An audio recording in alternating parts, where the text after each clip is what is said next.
آئی۔ میرے دوستو یہ عرض کرتا رہتا ہوں کہ 10 باتیں اختلاف کی ہیں، تھوڑی دیر کے لیے بازو رکھو۔ میں اختلافی باتوں کی بھی بات نہیں کر رہا ہوں، اور میں ان چیزوں کی بھی بات نہیں کر رہا ہوں جو مکروہ یا مستحب کے درجے کی ہیں، بلکہ ان چیزوں کی بات کر رہا ہوں جو واجب اور فرض کے درجے میں ہیں، یا منع ہو تو حرام کے درجے میں ہیں، اور جن میں امت میں کوئی اختلاف نہیں ہے۔ سارے علماء، سارے مفتی کسی مسلک کے ہوں، کسی مکتب فکر کے ہوں، سب کے نزدیک وہ بری چیز ہے، وہ حرام ہے، وہ گناہ ہے، وہ کھلی اللہ کی نافرمانی ہے۔ ایسی چیزوں میں امت آج بکثرت مبتلا ہے، بکثرت مبتلا ہے۔ رمضان کا یہ مبارک مہینہ چل رہا ہے اور ہم مسجدوں میں نمازیں پڑھ رہے ہیں، ہماری عورتیں بازاروں میں خریداری کر رہی ہیں، ہمارے دکاندار بازاروں میں بیچ رہے ہیں۔ وہ لباس جو ننگا لباس ہے، جس کی آستین نہیں ہے یا آستین کی جگہ باریک جالی ہے، وہ لباس حرام ہے۔ کسی کا اختلاف نہیں ہے، کسی مسلک کا اختلاف نہیں ہے، کسی مکتب فکر کا اختلاف نہیں ہے۔ دیوبند کے ہوں علماء، کہ بریلی کے ہوں علماء، حنفی ہوں کہ شافعی ہوں، مالکی ہوں کہ حنبلی ہوں، مقلد ہوں کہ غیر مقلد ہوں، ارے جس کسی کا بھی نبی پہ ایمان ہے، قرآن پہ ایمان ہے، جو کوئی بھی اللہ اور اس کے رسول کو مانتا ہے، کوئی مکتب فکر کا ہو، کوئی عالم بھی اسے جائز نہیں کہہ سکتا، سب کے نزدیک حرام اور قطعی حرام۔ لیکن بازار دیکھو بھرے ہوئے ہیں، 90% نہیں، 95-98% خریداری یہی ہو رہی ہے۔ ہمارا حال یہ ہے کہ ہمارا رمضان ایسا ہے جیسے کسی نے کسی عالم سے مسئلہ پوچھا کہ کنویں میں کتا گر گیا ہے، اس کو پاک کرنے کے لیے کیا کیا جائے؟ انہوں نے مثلا کہا کہ 200 ڈول پانی نکالو یا پورا کنواں خالی کر دو، پھول اور پھٹ گیا ہے تو اس نے پانی نکالنا شروع کیا، پانی سارا نکال دیا مگر کتا نہیں نکالا۔ بتاؤ کنواں پاک ہوگا؟ وہاں کبھی پاک نہیں ہوگا۔ ہم پانی نکالنے کو تیار ہیں، کتا نکالنے کو تیار نہیں ہے، تراویح پڑھنے تیار ہیں، نفلیں پڑھنے تیار ہیں، لیکن ہمارے مرد، ہماری عورتیں اللہ کی حرام کی ہوئی چیزیں چھوڑنے تیار نہیں۔ آج 99% ہمارے گھروں میں وہ لباس ہے جو قطعی حرام ہے۔ کن چیزوں پہ لڑ رہے ہو؟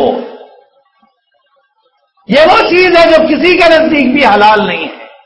یہ لباس جس میں گلا کھلا، جس میں پیٹ کھلا، جس میں پیٹھ کھلی ہوئی اور مختصر سے مختصر ہوتا جا رہا ہے، حرام ہے اور حرام ہے قطعی۔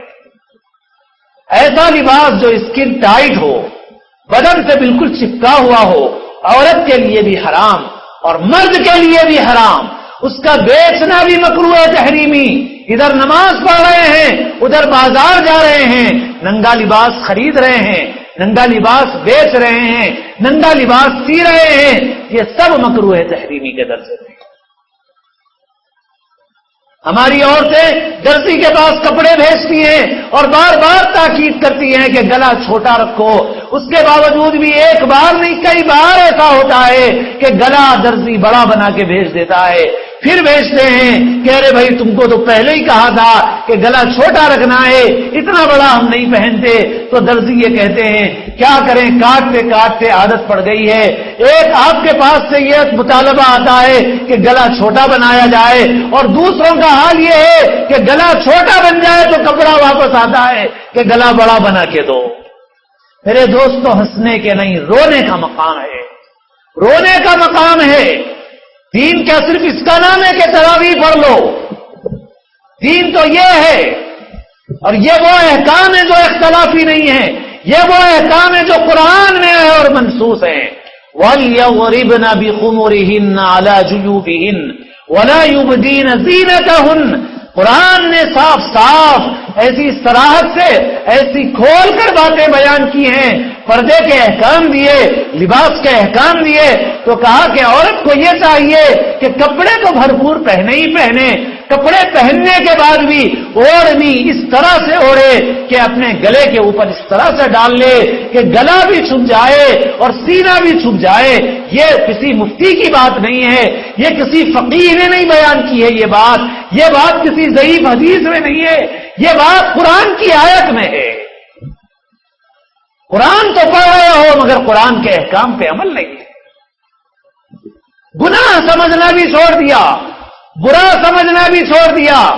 رسول اللہ صلی اللہ علیہ وسلم نے لعنت فرمائی ہے اس عورت پر جو مرد کا لباس پہنے اور اس مرد پر جو عورت کا لباس پہنے. رسول اللہ صلی اللہ علیہ وسلم نے فرمایا کہ میری امت کے اخیر زمانے میں ایسی عورتیں پیدا ہوں گی جو لباس پہننے کے باوجود ننگی ہوں گی. ان کا لباس مختصر ہوگا یا ان کا لباس باریک ہوگا یا ان کا لباس اتنا ٹائٹ ہوگا کہ پہننا نہ پہننا برابر. آپ نے کیا فرمایا؟ آپ نے نہ صرف خود لعنت فرمائی, آپ فرماتے ہیں العنوہن فإنہن ملعونات. ان عورتوں پر لعنت کرو, وہ ملعون عورتیں ہیں, وہ ملعون عورتیں ہیں.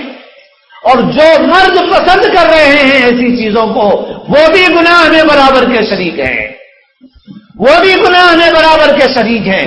اب روز بروز لباس ننگا ہوتا جا رہا ہے. علامات قیامت میں سے ہے اللہ کی لعنت اور اس کے غضب کو دعوت دینے والی چیز ہے. ہمارا رمضان گزر رہا ہے, مسجد میں ہمارا رمضان اور بازار میں اللہ کے احکام کی خلاف ورزی.